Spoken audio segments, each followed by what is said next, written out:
So in a court of law, if you require less evidence to convict people, then what's going to happen?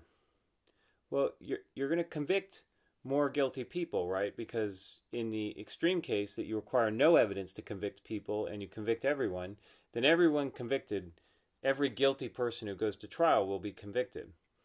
On the other hand, if you require no evidence to convict people, then every innocent person who goes to trial is also going to be convicted. So what happens is you decrease the evidence required, then yes, you're going to convict more guilty people, but you're also going to convict more innocent people. And that's one of the answers, convict more innocent people. And more guilty people is not an answer. And so there you go. That's all that question was asking. But, let's talk about what this question is really trying to get at. Basically that you have type 1 and type 2 errors, and as you change one, it changes the other. Not in a good way, right?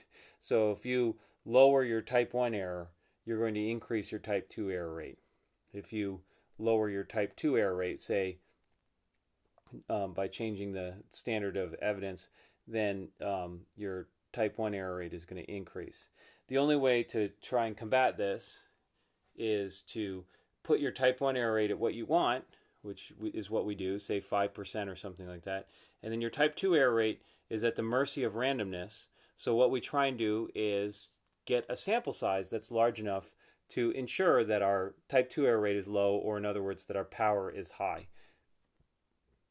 So that's all this question was going at.